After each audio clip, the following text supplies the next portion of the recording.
Welcome into this week's edition of Broadcaster Hour. I'm Roger Hoover with you from Tuscaloosa, Alabama. We go to the far side of the screen. Kyle Crooks joins us from Gainesville, Florida. And in the center of the screen, the place I was for the last few months, Greenville, South Carolina, we say hello to Roy Philpott of ESPN. How's it going, Roy? Gentlemen, great to be with you. Doing well, ready for college football, ready for some kind of sporting event right about now, man. It's been too long, So what have the last few months been like of will it or won't it happen in terms of college football as broadcasters? It's been an anxious last 6 months since we've been in quarantine.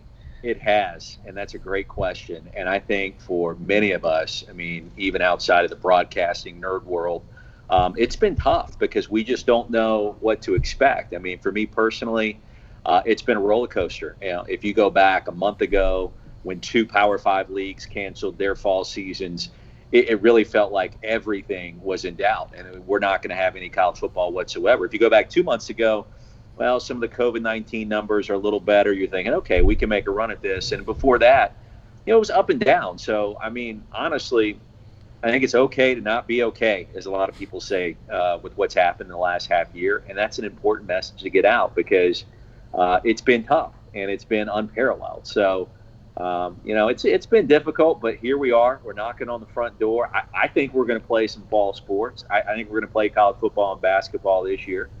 Not everybody's going to play, but we're getting there. And so right now, gentlemen, I'm pretty optimistic. I think we can do some things, and I think it's about ready to start up. What's the plan on how this season is going to go? I know certain crews are going to be on site. I think I saw Ben Holden, who does Army for CBS Sports Network. He said he was going to be on site to call the game. Some are, some aren't.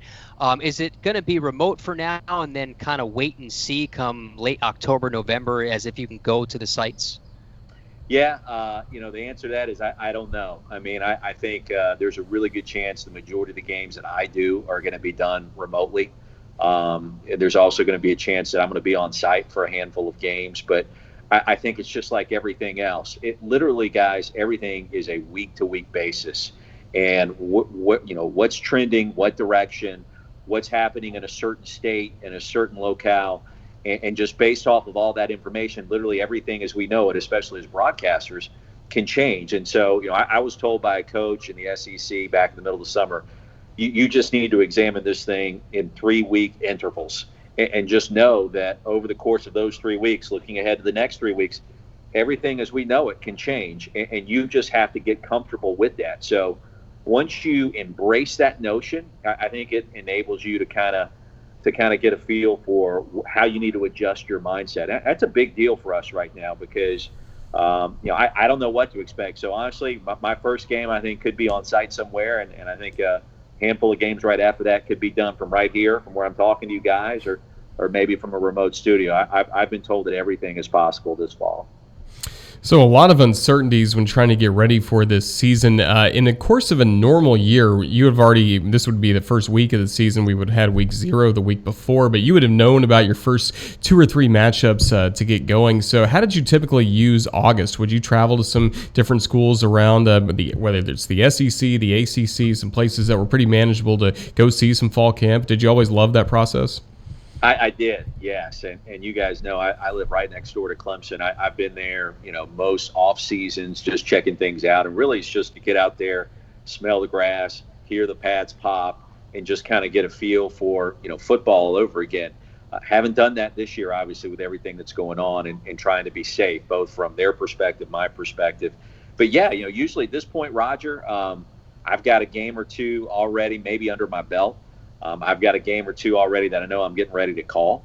And the prep work has been fast and furious for probably about 30 days, just reading everything I can, trying to understand everything I can, dot I's, cross T's, make sure that, my off-season workout regimen is kind of ramping up, and I'm ramping my energy up for this time of year because I think that's very important, and just kind of go from there. But, right now, it's not that at all. And so, again, that's part of the challenge of it is just trying to maintain sanity, knowing, okay, your work's coming, it's going to happen, but, I don't have 3 games into the future like I normally would and kind of have a roadmap for what I'm going to be doing. But, yeah, August is always a big prep month.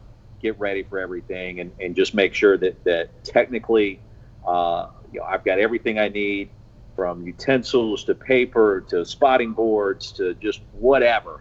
And so that I'm not worried about those kinds of things for 9 months. And then it's just I'm drinking from a fire hose trying to absorb as much college football intel as I can.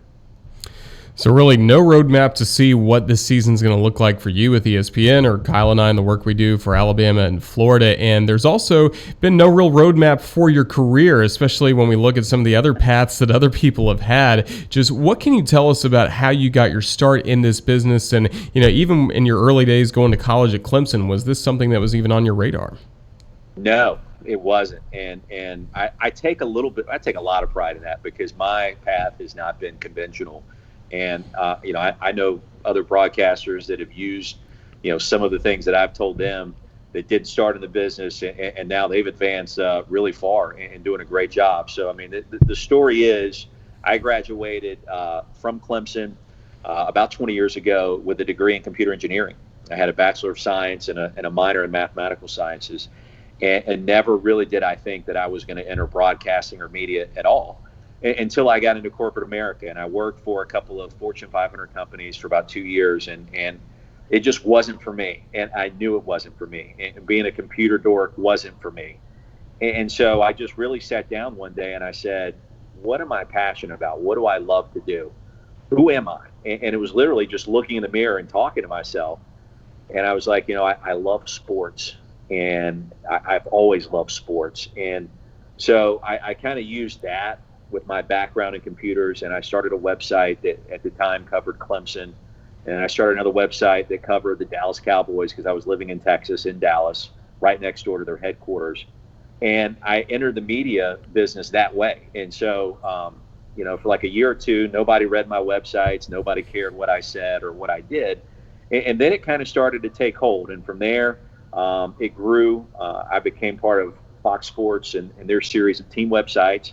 And then probably about 15 years ago, I got an invitation to start doing some radio. And from radio, I got an invitation to do some TV a couple of years later. And then when I sat down and I called my first game ever, I'll never forget it. It was a volleyball match at Clemson, and it was on the old ACC Select channel. And the guy that hired me was like, "Hey, you're good on radio. See how this works." And I remember I walked into the arena. There's about 1,000 fans there, and I was just like, "Oh crap! I've been doing it wrong the whole time. This is what I'm supposed to be doing," and I knew it. And I feel that now, kind of remembering that story of just how it took hold of me. And so from that point on, starting around 2009, 2010, I was just, everything I did was tailored around trying to become a play-by-play person. And I just, I ate it, slept it, lived it, breathed it. Any opportunity I could get, I took it. But it was a different path, and it was one, if I could go back and do over again, I don't know that I would change it, because I know I'm doing what I'm supposed to be doing. I took kind of a roundabout way to get there and to figure it out. And I tell young people all the time, man, you're in college and you don't know what you want to do when you get out. That's okay, because for a lot of us, we don't figure it out until we're several years out of college. And for the most part, that's okay. And I would argue a lot of times that's how it's supposed to be done. Get some experience, figure some things out, figure yourself out, and then try to proceed there. So when you leave corporate America, is there a moment where you say to yourself, financially, like, oh no, I'm going into this unknown of starting this website, starting this new career? And when you start in broadcasting, everybody would tell you you're not making a lot of money. And you leave kind of a sure thing, I would say, maybe financially, to an unsure thing. What's the anxiety like when you make that career switch from a financial lifestyle kind of point of view? 2 words: holy shit. That's what it's like. And I'll never forget, I was living in Texas. I was prepared to move back to Atlanta to be closer to home. And I had a decision to make. I'm working for PricewaterhouseCoopers. I've got a good job. And do I kind of try to build from that in Atlanta, or do I just take the plunge and say, man, you got to get into this full speed? And I just looked at it and I said, okay, what do I need to do? First thing was I sold my car. I had a high car payment, and my mom sold me her Dodge Avenger for, I think, $100. So I got rid of my car payment. I got a 1-bedroom apartment in Atlanta. The rent was pretty affordable, but I basically cut down all of my expenses. And I mean, I was living, paycheck to paycheck, and it wasn't a lot of money. It was not easy. And had I already started a family, if I was married, I don't think I would have been able to do that. So the timing of it hit pretty well, where I could financially find a way to manipulate the system and make it work. I was broke for a couple of years, but I was happy, and I was a lot happier doing that than pushing pencils all day in a cubicle. I'm of the belief that we aren't meant to sit in cubes all day and listen to upper management give us 5 different instructions on how to fill out a form. I don't think that's what human beings are designed to do. And so I literally thought about that every single day, and I was happy. I was happier. So I knew I made the right decision, but it was a plunge. It was a scary plunge. And to be like 25, 26 and say, this is what I'm going to do. And a lot of people didn't think I was going to be able to pull it off. My parents were like, what are you doing? What you're going to do? What? You're going to start a website? How are you going to make money? What are you doing with your degree? There was a lot of pushback from everybody. And that's always been a big motivator for me as well. I love to hear you can't do it, or there's no way you're going to pull this off. Hell yeah, I can, and watch me do it. And the fact that you built that website, you were building a foundation of the skill of writing, and that's something we don't talk a lot about as broadcasters. I think that's the foundation. If you're a good writer, you're a good speaker. If you're a good speaker, you're a good broadcaster. How much did that help you make that transition to the electronic side of broadcasting, the amount of writing that you were doing with that website? I'm not going to give you a normal answer there, because everybody in my position said, well, if you can be a good writer, you can be a good broadcaster. That's the foundation of it. Okay. And I'm sure that works for a lot of people. That's not what worked for me.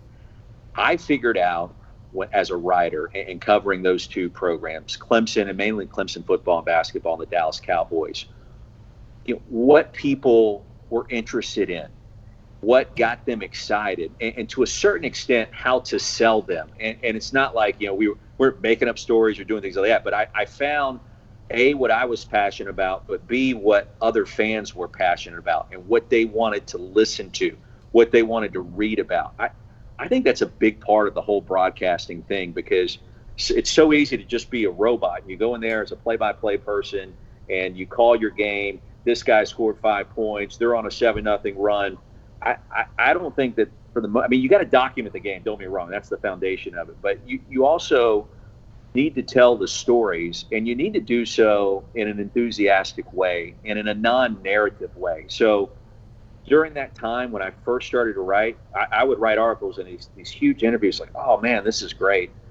And nobody cared. And then all of a sudden you start, you interview people, you write articles, you throw in your opinion. It's not a bad opinion. It's a knowledgeable opinion. You kind of start to become an expert on what you're writing about. And then all of a sudden people value what you say that much more. So I think I learned to sell. I think I learned what fans and people want to hear, what they want to read, and when's the right time to, let's say, be a little more critical, or when's the right time to say, hey, back off the Twitter button for a second and realize that things are okay here. Things are moving in the right direction, and just give it a little bit of time. And so, those aspects to what we do, I think are vital. The last thing I want to do is go in and narrate a game. The last thing I want to do is go in and be a play-by-play robot and sound like every other play-by-play person out there. That's not what I want to do. I want to show who I am. I want to show what I know. I want to entertain you a little bit. I want to document the game first and foremost, of course, but I don't want to sound like everybody else. I don't want to be like everybody else. And I think that individuality is important, especially, in this day and age when a lot of dudes sound alike and a lot of girls sound alike. It's important not to sound like everybody else, I think, in 2020. So going back to 2009, 2010, you're bitten by the play-by-play bug, and you knew you wanted to do this. You said you really learned as much as you could. Who were some broadcasters that you really leaned on and tried to pick their brain from and get critiques about your own work from? Yeah, that's a great question. The first person I remember calling is now the current voice at Clemson, Don Munson. And I just said, he was doing things there at the time. Pete Yannity was the play-by-play voice. I talked with him a little bit, but I remember talking with Don, and he just kind of said, hey, there's some people you probably need to get to know. if you're serious about this. But the main thing you need to do is make sure that, you're not turning down any offers, any gigs. It doesn't matter what the sport is. It doesn't matter, who it's for, whether or not you even get paid. You need to get as many reps as possible. And so, I leaned on him a little bit just for an initial start. And he introduced me to some people at Learfield, which was pretty instrumental in kind of getting my foot in the door a little bit more, to call some women's basketball and eventually some baseball. So, I mean, I would say those two just kind of right there in my backyard were always very willing to answer any question I had. And I know that both of them went to bat for me a couple of times at Clemson and with Learfield. So, it kind of started there. And then from then, I never really reached out to people in the business. Like you guys are ahead of the curve, and a lot of people are, in just building relationships with people that have been in it for a good amount of time. I really think that's important.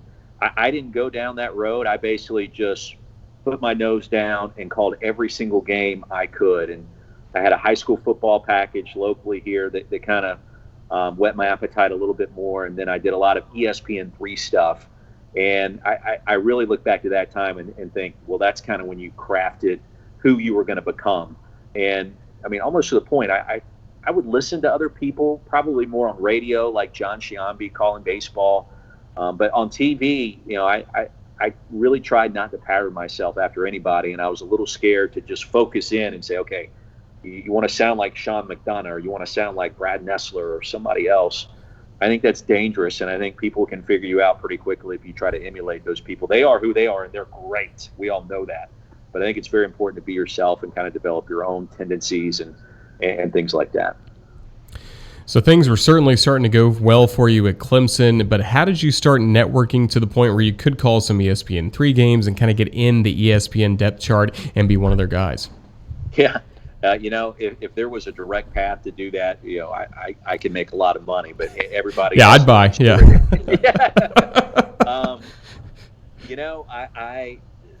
The first game, I became really, I had good relationships at Clemson, and their director of video services, Rick Bagby, is just a super person and a super human being. He gave me opportunities, and guys, really all I did is, after doing probably 4 or 5 ESPN3 games kind of in-house for Clemson, I sent a link to somebody at ESPN, and the email basically went like this: this is my work.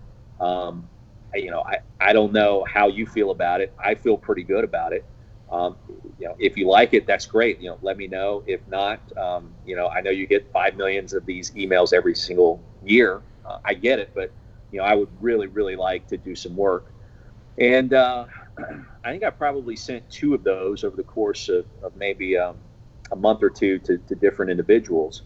And then finally, I'll never forget this. I was literally in the shower, and I looked at my phone when I was stepping out, and I had a missed call from a number, and then I had a voicemail from that number, and I checked it, and it was the guy that ended up hiring me from ESPN. And he was like, hey, give me a call back. And so it was Chris Farrow, who is has a very sharp eye for talent, and has been great to me over the years. And I called him up, and he goes, hey, I looked at your reel, and he's like, not bad. He goes, I can't meet with you right now. This was in November. He goes, but get back with me maybe after basketball season, and we'll see if we can set up a meeting or something. And I'm just sitting there like I'm shaking. And I have goosebumps. Remember the story right now. I'm like, God, ESPN's calling me back. And so I'm just listening, like, okay, hey, that's great. I'm here. And so he goes, okay. So we talked literally for 60 seconds. And I hung up the phone. I'm like, oh, I was like, wow. I was like, that kind of felt like something. But I was like, I can't do anything until April. And so we sat there. I just sat there for a little while and just slept on it. And I didn't hear back until like 3 weeks later. And I got an email out of the blue from him, and he's like, hey, can you do these 2 games on ESPNU? And it was a Duke-Carolina women's basketball game and another women's basketball game, NC State and Carolina, I think. And I just looked at the email, and I was like, holy crap, that's it. Like, I just got the break. Here we go. And so that's really what I did. That's not common. I think timing is very important when you're talking to potential future bosses and trying to cement demo reels and those kinds of things.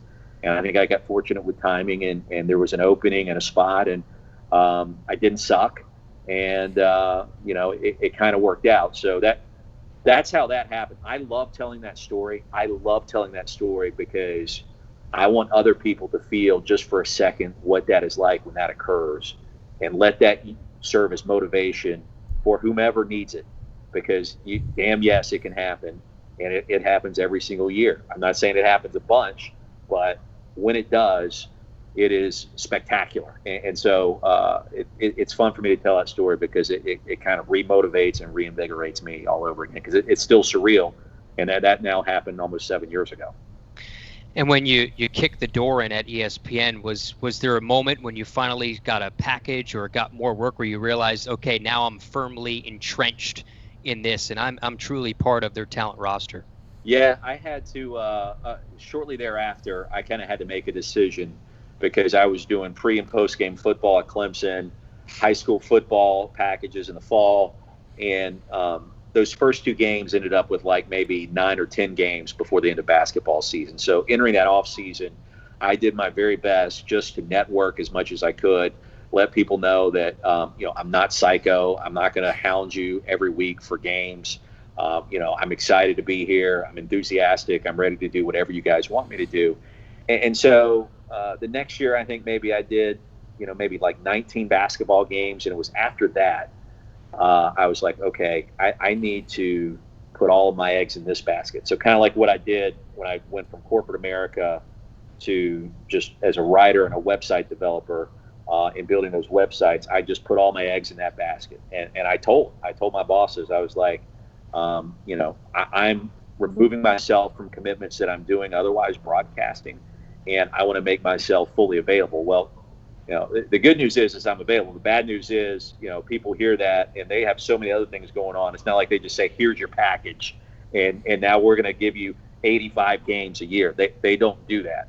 So I had to get everything in order on my side, present myself that I'm ready to do whatever you guys want. I'm not going to reject any assignments. I don't care if it's Christmas Day or Thanksgiving. I'm going to be there and I'm going to do it. And about a year after that, I started getting some football, which is, there's not a lot of football packages out there, and started getting a lot more basketball. And then I'll never forget, I had an open date over Thanksgiving weekend for football. And I got a phone call during halftime of one of the games we were at, me and my wife, and it was ESPN, and they said, hey, just want to let you know we're going to make you full time.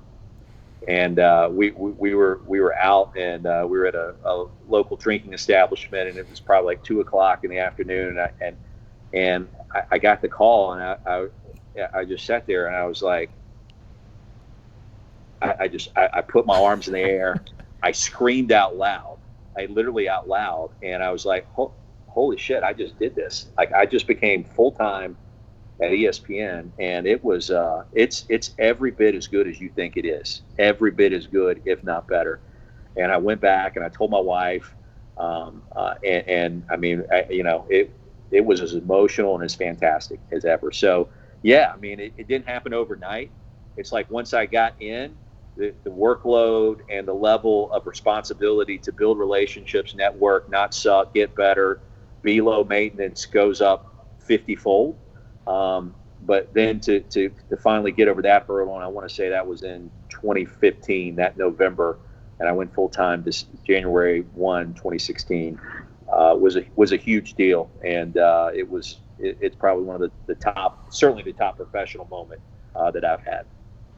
Let's take a step back in your career and let's go to the radio hosting aspect of your career, doing a show. And I grew up in New Jersey, so I grew up listening to New York City radio, and it's Yahoos. There's a lot of Yahoos, and you did a show right in the heart of ACC country. So what was that like, dealing with the fans on a daily basis? And I guess a two-pronged question: what kind of skills transfer over from that format to what you do now in play-by-play?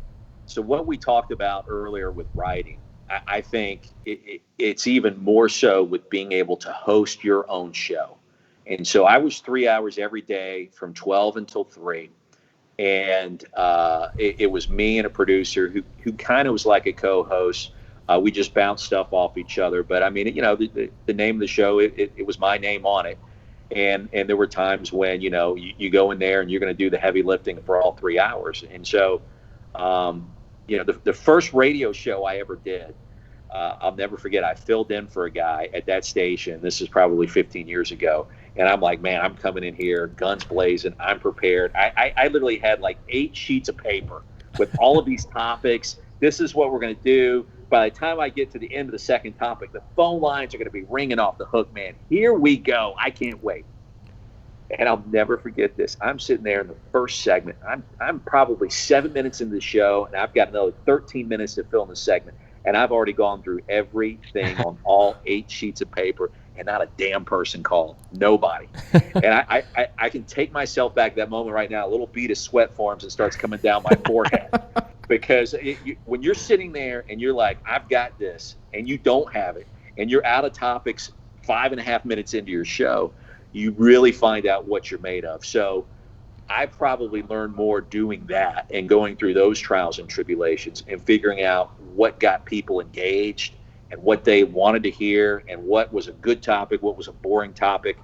And I don't know that anybody ever truly figures all of that out, but that was so valuable because what that enabled me to do is I can walk into any broadcasting situation and I feel fairly comfortable because I did a 3-hour show every single weekday for almost 5 years. And so, there were times when our phone lines didn't work. There were times when it was literally just me because there was an intern as a producer. There were times where there was 4 of us in studio. There were times where we had coaches in studio, players in studio. We were on location, all these different things. And so parlay that into what I do now. Well, there's times when we have an equipment malfunction and my analyst can't talk for 2 segments for whatever reason. Or, there's other things that happen to where, you just have to be able to talk more in a blowout and kind of try to keep things as interesting as possible.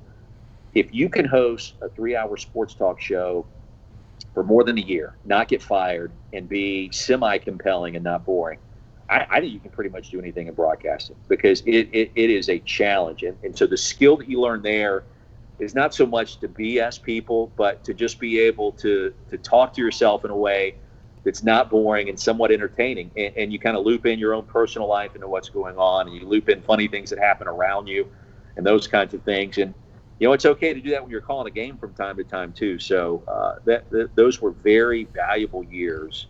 And you could also say if you're doing minor league baseball and you're doing that for a couple of years and it's just you probably learned something similar to what I did too. So I think there's equal value in doing any of that. But the bottom line is getting a bunch of reps. It's very difficult to go, hey, graduate from college and then jump into a full-time play-by-play gig, and you haven't done a bunch of reps just because, that's the only way you can learn it. You can't really get better doing what we do, reading about it or, just pretending to do it. You actually have to do it. So doing a 3-hour sports talk show in a market like Clemson and the ups and downs of that program at the time, it was extremely valuable. So you get the full-time offer from ESPN, and now you're calling a lot of games, and you're building up all those reps. Like you mentioned, you have to do this by getting all the reps. Kind of in what ways did you improve during that time, and what were some of the biggest lessons you learned about TV play-by-play in those years? Yeah, when I first started, it was probably like silly things, like calling high school football initially. Ball gets thrown out in the flats, and, I'm trying to figure out who number 21 is. And so, like, a lot of times I would say, well, he's out in the flats over there. And, like, I would say over there to buy me an extra second to be able to find out what number he was and be able to say his name. So, like, early, before ESPN, there was a bunch of that to where, okay, don't repeat the same crap over and over, which is easy to do when you first get started. Don't be a robot, which is just call every single play and pass it off to the analyst, and it creates this weird rhythm. Sometimes it gets boring. You learn that, I think, early. And then at ESPN, it's okay to shut up more. And, other people that have been in the business longer don't necessarily do that, and that's okay. But I think to get started, you don't have you have to realize you don't have to be a loudmouth. And on television, you have to realize you don't have to call every single thing that happens. And occasionally, it's okay to tell a story or to not say anything at all in the course of a given play, no matter what the sport is. So I think all those things come with being comfortable. So to answer your question, starting at ESPN, for me, it was about, all right, just be comfortable. You obviously sound the way that they want you to sound, or they wouldn't have hired you. Be enthusiastic, be high energy, and then, be easy to work with. I think that's the other thing is there's so many people that want to jump into these jobs, and sometimes that maybe they're a little bit too eager, and sometimes you're pressing too many buttons, and sometimes people come in and they're set in their ways. I don't think this is a good business for that. I think you have to come in with a clean slate, an open mind, be easy to work with, be comfortable on camera, look good on camera. And nobody likes to talk about that, but it's important. We're not doing radio, so your appearance, whether we like it or not, matters. So, I worked on kind of my style and, how I wanted to look and feel on camera a lot. And that was something that was very important. But, the main thing, easy to work with, be comfortable, have fun, high energy, and, let the dust settle and see what games you get. And was a lot of that just by self-critique, or what's the feedback system like? Were you hearing a lot from the producers that worked with your games, or the coordinating producers for the different sports? Kind of how'd you feel a lot of that out? Yeah, I think for everybody that's different. For me personally, I got feedback generally when, I did something wrong, which, happens almost by default, even if you don't mean it to happen. Things just come across awkwardly or maybe sound weird. So, yeah, I mean, I would get emails or get a phone call, hey, what do you think about this, and I would listen, and I would say that that's a pretty important piece of all of this is if somebody at your work is willing to take the time to suggest something positive or negative, something critical, or even something that makes you cringe or whatever, that's pretty important. And so your response to that probably dictates a lot in the future on whether or not they want to use you. So, I remember when I first started doing high school football, the GM of the local station would just send me these emails after every game for probably the first 2 years. And it would be a novel of stuff that I did wrong. And the first couple of times I would respond back, well, this is what I was doing here, this is what I was doing there. And then I kind of realized, no, that's probably not what you need to be doing. And so handling criticism and feedback, especially from the people that dish out the assignments, that have been pros in this for longer than I've been alive in some situations, being able to handle that objectively and with warmth is not necessarily an easy thing to understand and to begin to do. I would tell you it's pretty important. And I would say be receptive to those things, because it's not only going to make you better, but it also shows that you're not a know-it-all. And in our business, nobody knows it all. So it's okay. It's okay to get critical feedback. It's okay to make adjustments and realize that you don't have all the answers to all of our broadcasting issues or problems. You just kind of have to roll the punches. So that's certainly something I think that matters, is to be able to handle criticism in a positive way and know that, hey, at the end of the day, they're just trying to get you better. And at the end of the day, I just want to be better. I want to get better. So, that's something probably unwritten in a lot of manuals that is worth repeating, is to be able to deal with and understand feedback, especially from your superiors. And it's one thing to get that criticism and feedback from your bosses, and now we enter the wasteland of social media. I mean, you do college football, college basketball at high levels. So with that, you're going to have fans of fan bases saying that you're rooting for this team, you're rooting for this team. And usually when you have both fan bases coming at you, that means you're doing a good job, because you're right down the middle. How do you handle that social media nonsense? And a lot of it is nonsense, but I'm sure it kind of bothers people. Does it bother you at all? I mean, yeah. I mean, it does. I'm not immune to that. And if anybody says that they are, give me some of their DNA, because I don't have it. I think if we're all honest with ourselves, we all want to hear positive things. I do just try to take it for what it's worth. I mean, I've gotten a lot of positive commentary on social media over the years. And when I get a negative comment, I try to remember the good that also comes in. But sometimes, you read it, and sometimes some of it's valid. Were we talking too much about this team and this particular player when they were getting their brains in? Okay, well, could we have done something differently? So I do try to look at it like that. I've probably gotten better about not looking at commentary during games. I think that's treacherous waters if you do that.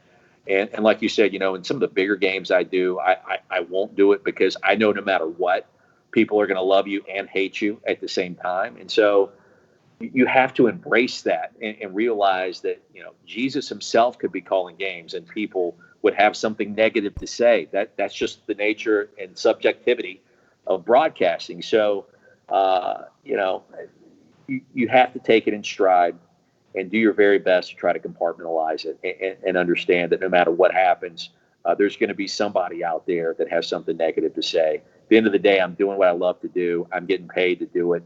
And I try my very best, and most of the time I'm successful, to not let those things steal my joy. Don't let it steal your joy.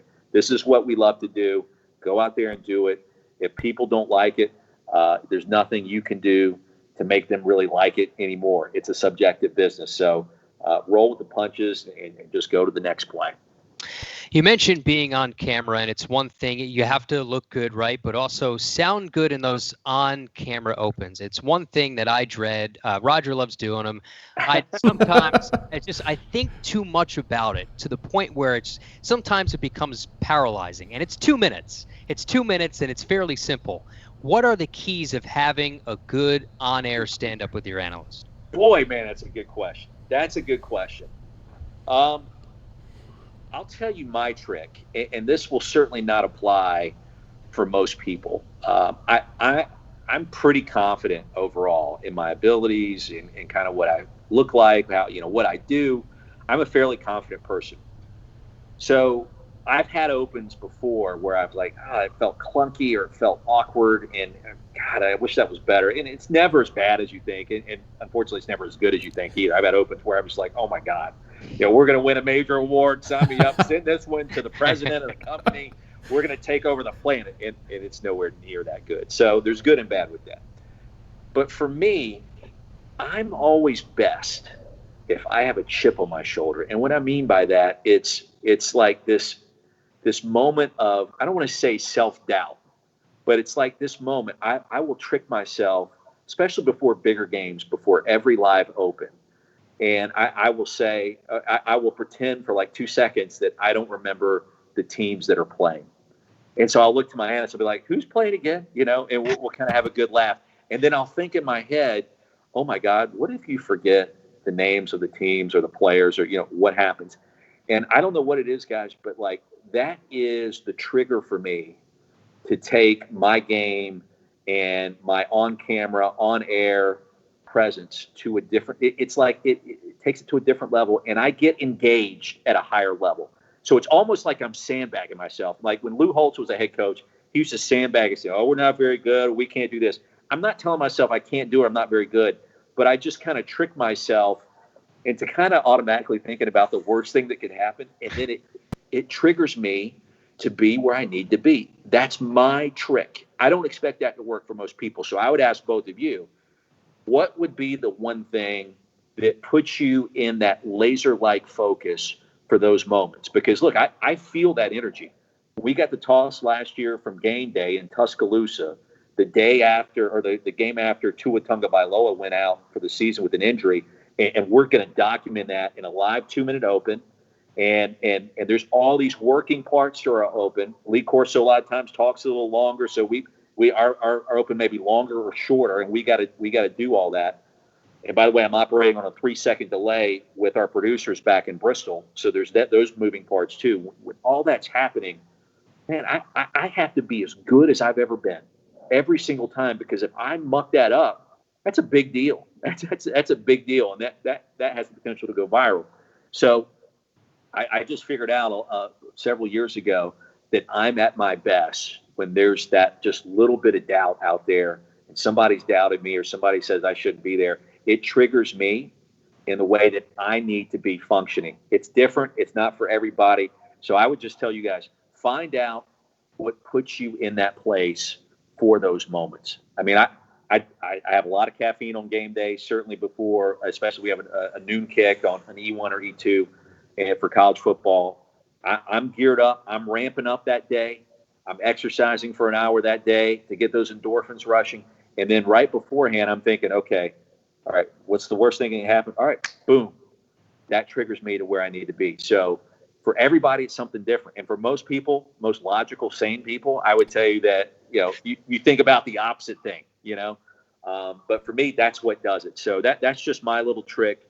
Figuring out those tricks for yourselves is a pretty big key to kind of put you in that window. And, some weeks it may be something different, but I just use it to try to trick myself into being, all right, buddy, let's go. You're on it. You know it. Doesn't matter what happens. Doesn't matter how our open changes. And the opens always change in live event broadcasting. You're still going to nail it. And for the most part, I think I do. I think we do a pretty good job with it. That's a great answer. That's something we're going to come back to a lot. Yeah, as we get ready for our next broadcast. That is awesome. Kind of along with that, Kyle touched on the social media feedback you get sometimes, but you do a really nice job of using your Twitter accounts and really inviting fans to the broadcast and kind of taking them places they can't normally get to. Just how do you kind of view your social media and how it can help enhance the broadcast? Yeah, that's always a work in progress. I mean, honestly, Roger, I was probably more engaged on Twitter 2 or 3 years ago. I mean, I do a lot of, this is our broadcast location, this is what channel we're coming on. I kind of show you our vantage point from, Provo, Utah, or Boise State, or Tuscaloosa. I'll do that just to show you behind the scenes. But, Twitter and some social media has gotten so toxic that, sometimes it's almost better not to do that as much. So I think it's a fine line, and I think during an election year, it's an even finer line. So, I'll be active on it this fall, but it shows people that, I'm pretty passionate about what I do, that I love what I do, and that I'm excited about whatever game it is we're calling. So I think it builds on kind of my branding that way. I don't know if Twitter is the long-term answer of where the majority of those kinds of things are going to operate for me. I think there could be a lot of value in an app like TikTok, which, a lot of the youngsters these days are really involved in. I have 2 daughters and they love it. And, I'm going to set up my TikTok account and maybe move some stuff over there to see what kind of trouble we can get into over there. So I think the key with social media, it's always evolving. And as slick or as cool as I think, or as clever as I can be sometimes on social media, for the most part, I'm still behind, the kids coming up that are 15, 20, 25 years old that are been on TikTok and are putting music behind what they do and make these kind of engaging videos.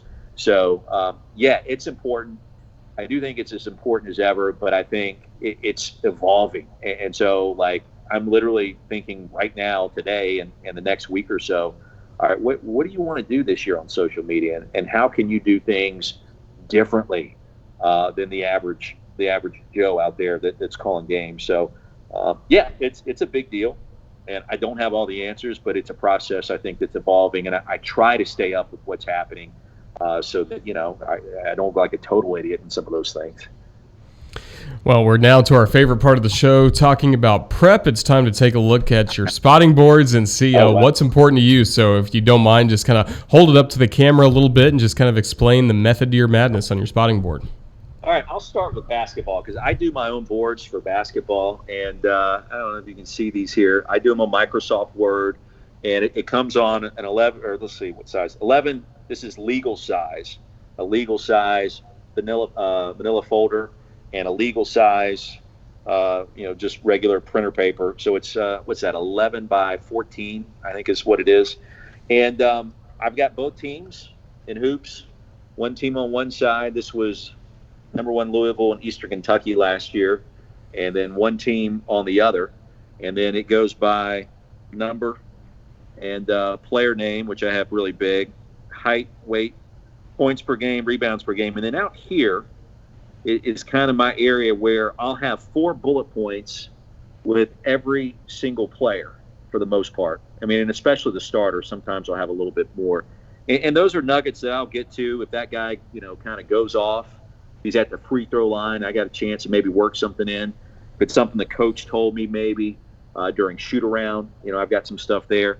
And then underneath, I've got just some basics on stories. So underneath my roster, just some basic storylines I can get to. Some of it's handwritten in there after shoot arounds. A lot of it is typed up. And it's nice and tidy. I like to have my workspace clean. I can't have Post-it notes all over the place. I can't have, this storyboard here and the roster here, my board there. I don't function that way. I have to have one nice and tidy little thing that I made so I know where everything is, and then and just go from there. It'll have the coach, the record for the teams, and all that stuff. I'd say it's probably, in terms of intel, it's probably standard for most play-by-play guys. There's some guys that do more than this. There's some guys that do a lot less. So it's whatever works for you. But for basketball, I make every single one of these boards, bring them to shoot around. They're ready to go, and they're good to go. Now, those are easy, especially if you have a package in the same conference like I've done the SEC the last couple of years. And I can just kind of repurpose those with updated intel before every game. Football is an entirely different animal. This is UAB Tennessee last year as the Vols kind of got their deal going. I think they reel off 7 or 8 wins, 6 or 7 wins in a row to close down the season. And this is much more detailed. This board is made for me by a service. They do a pretty good job with it. They send me, just the players. I have it mapped out by position. Here's all my running backs. Here's my quarterbacks, the offensive line up top, receivers all on one side. I've got a schedule and those things. But the thing is, in football, there's many more handwritten notes. And so this is all from our coaches' meetings. And they're basically just triggers for any kind of intelligence or stories that we can put on a broadcast. I would say, at ESPN, there's more of a priority on storytelling. And, you document the game first and foremost. Don't misconstrue that. But if I'm sitting there telling you that Jarrett Garantano last year completed, 54% of his passes in the red zone, and I'm spitting out stat after stat, I'm going to be putting people to sleep. I think play-by-play has gotten away from the basics of that in the last 10 years or so, much more than, let's say, the previous 50 years. And what I mean by that is there's more of a priority with a lot of companies and networks on storytelling. And Roger, I know you and I have talked about this a good bit. Storytelling, being entertaining, while also documenting the game in a proper way, is a pretty big deal because a lot of people can just get out there and say, well, it's a 5-yard game, 3rd and 4 coming up. Tennessee's 40% on third down this year. They're 94th in the country in third down conversion. Yeah, most of the fans that care about that probably already know that. So what can I tell them that they don't know? How can we present this in a way that is not boring, but is not over the top? And it's not that you want to become bigger than the game. You never want to do that.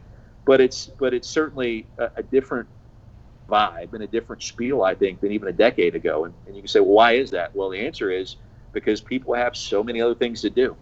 A lot of people are watching the game and looking at their phone and scrolling through social media. A lot of people are watching the game from a bar. Maybe the sound's on, maybe it's not. A lot of people are doing 2 other things, whatever they may be, while they're watching the game. And so that's important. You have to take that into account, I think, in broadcasting. And I think, as a society, we're all learning, okay, well, what does this mean? And what do people want to hear?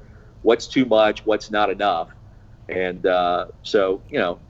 again, that's evolving. And I think it's very important. Evolving is a key word in life and also just in what we do. But my football boards are much more detailed.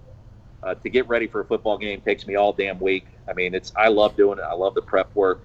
Basketball, it's boom, boom, boom. It's a 2-hour broadcast. Football can be 4.5 hours. And there's just so much at stake.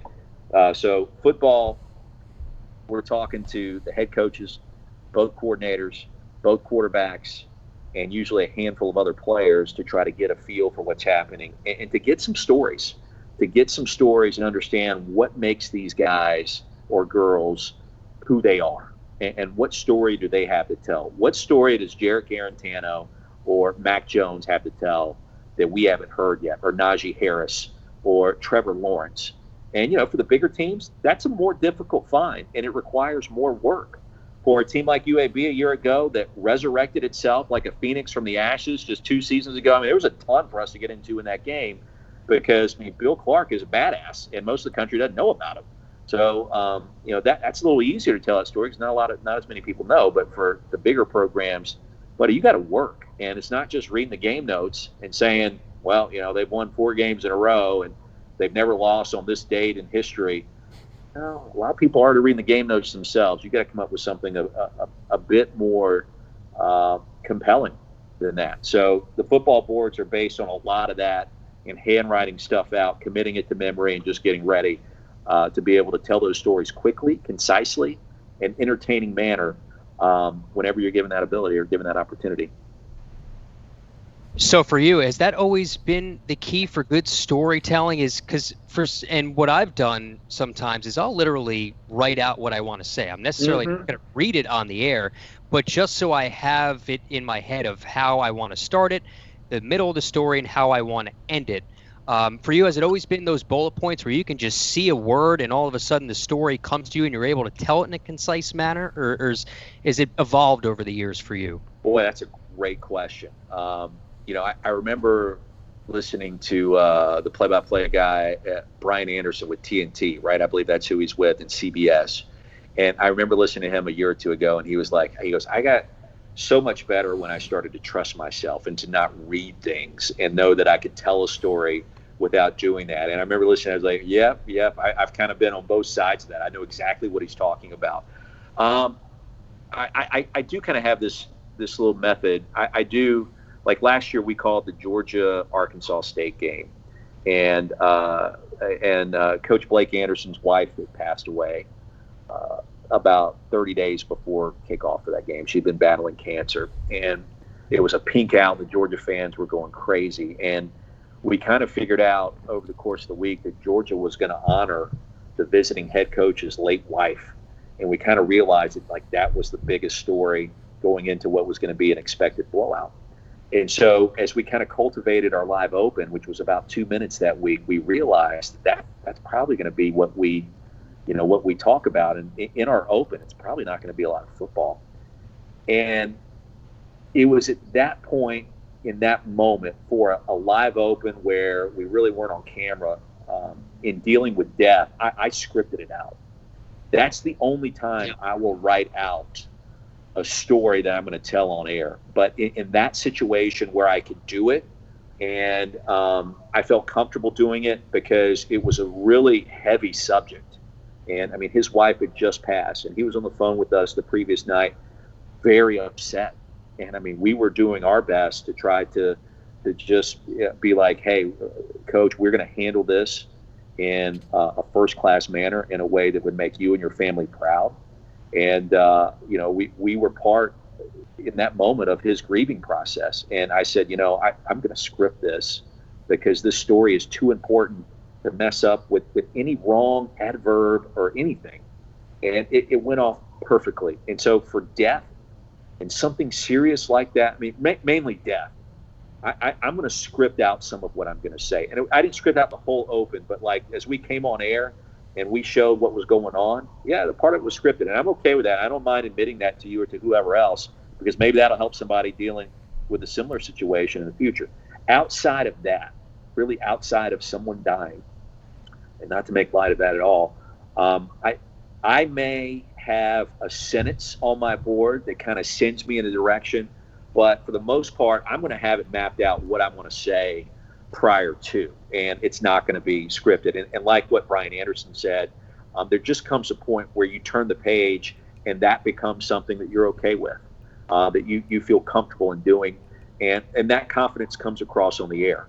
I don't think it happens for most people quickly or easily. It comes from being in the moment and doing it in the moment, and getting more reps in the moment of doing it. So that's kind of how I do it. I don't ever really write out stories, or there's not even really keywords I'll write down. I may have just, let me see on here, talking with Bill Clark last year. I wrote this in our conversation with him: play for more than yourself. And so that, just those 5 words takes me back to when UAB thought that they weren't going to have football. And yet here's this coach who during that time didn't know if his program was going to come back. Yet he toured around the Southeast and visited schools like Clemson or Alabama and was a fundraiser and talked to people and brought this program back from the ashes. Just those 5 words take me all the way back to that date last year. I haven't thought about UAB Tennessee since late October of last year, early November, but just those words take me back there right now. So that's kind of like my trigger to do it. I've got, and there's probably, I have them separated by lines here on here. I just told you, let's see, was it play for more than yourself? And then you see I have these little lines that separates all of these potential topics that maybe I can get to at some point. If the game gets out of the way. New stadium coming. NCAA gave them a frozen clock, which meant everybody preserved their eligibility. And that sends me back to the recruiting process and how much it helped them. Just things like that. And the bottom one is my favorite. Rocky Top. The goal is not to hear it. That's a funny line. Of course, they heard it all damn night long because Tennessee was playing really good at the end of the year. But things like that will put me into storytelling mode. The other thing I would say with it is this. When you start telling a story, I think it's important to be, I don't want to say as quick as possible, but our attention spans in 2020 aren't what they were in 2010 and aren't what they were in 1995 or 1990. I mean, we're all having problems just doing an hour-long thing like this. Just fully engaged, fully focused. I'm listening to everything you say word to word. You're listening to everything I'm saying word for word. It's not easy to do. We're distracted. There's stuff going on, everywhere. So you have, honestly, you have less than 30 seconds to get out a full story. And really, it's probably like less than that. It may be 15 to 20 seconds. You put it out there. Maybe your analyst says something. And then, all right, 3rd down and long coming up. So to me, somebody goes on and on and on. Yeah, there can be a reoccurring theme that comes through a game, and I love those, and I like doing them. I like listening to them. But, if you're telling a story and, 2 teams have shared possessions and it's only you talking for 60 seconds, it's probably not what we want. So, I think the average human attention span is less than 30 seconds in those situations. If you wanted to tell the story, want it to be a good story, let's see if you can get it in under that. And you know what? Probably less than 20 seconds, honestly, to really get the most bang for your buck. Final one for me. What's that ongoing dialogue like with your producer in game as to where we're going to go next? Say we're going to tell a heavy story, knowing what part of the game to tell that. Who's deciding that? Are you driving that? Is the producer driving that most of the time? How does that back and forth go? Both of us are driving that, and even our analysts can come in, especially with tactical plays and analyzing things. Sometimes he can do that as well. We had a moment last year which was awesome, and it was none of it made air, but it was we had Alabama Southern Miss, and Tua was still in the game. I want to say early 3rd quarter. And Alabama was driving. And so I want to say it was 1st down. They just gotten in the red zone, and Tua had already thrown 4 touchdown passes. And we were so on point that week in our meetings leading up to the game and so dialed in during the game itself. In that particular situation, I hit the talkback button to talk to my producer back in Bristol, Rob Adamski, who is sensational. I hit talkback and I said, Rob, if he throws a touchdown pass here, this is a new career high for him. While I was saying that, my analyst, Kelly Stoffer, was saying the same thing on air. Unbeknownst, that's what I was telling my producer. And in the meantime, back in Bristol, the graphics, the head graphics person was already building the graphic and was telling my producer, hey, the graphic's ready because Tua is getting ready to set a new career high with touchdown passes. And as I hit talkback to tell Rob that, he was telling me the same thing. So in one sequence, all of us, separated by 1,000 miles, were thinking the same thing. We all laughed, and it was all just a great moment because we loved working together, and we were all working in perfect unison and harmony. Doesn't happen like that every time. But to answer your question, it really is the play-by-play and the producer driving a lot of the storytelling and those kinds of things. And the analyst does it as well. My analyst, Kelly Stoffer, does a great job, and he'll bounce in on the humanization stories. He's like, hey, have we gotten to this yet during a break? And he's talking to me and my producer at the same time. I'm like, no. And like, all right, let's come back with that. So it is a collaborative effort. And with some crews, it may fall more on my shoulders. Other crews, it may fall more on the producer's shoulders. In the perfect world, we're all kind of doing it, and we almost can predict what's happening or what's getting ready to happen, and who's getting ready to say what. And that Tua story is one I've shared with a number of people at our company, just saying, this is how it should be. When you've done your homework, you're all operating on the same page. There's no ego, and people truly get the good that comes from a common goal, and everybody's on the same page. That's what happens. And so that whole game was like that. And that's what I strive for, and I think that's what a lot of our crew strives for. And it's pretty special when you get it. Well, this has been a really special hour visiting with you, Roy, and hearing all about your journey. And as we kind of let you go here, Kyle and I are doing some similar things to what you're doing at Clemson, calling women's basketball, some baseball, getting some TV digital reps here and there. Just what would be kind of your advice to us out the door, and I'm sure to a lot of people that are watching this that are hoping to make similar jumps that you've been able to make in your career? Yeah, no job is too small. You may still be working and not making hardly anything for reps. Really, the value is in the reps. You always have to be willing to take criticism. So be open to that. Be low maintenance to everybody that you work with, and that goes to the stage manager or the person that comes in and cleans up after you. I take a lot of pride in not leaving workspaces cluttered with trash and paper and leftover Diet Mountain Dew cans or what have you. Be respectful to people and be low maintenance. I mean, I think all those things come into play. And then, your appearance matters if you're trying to be on television.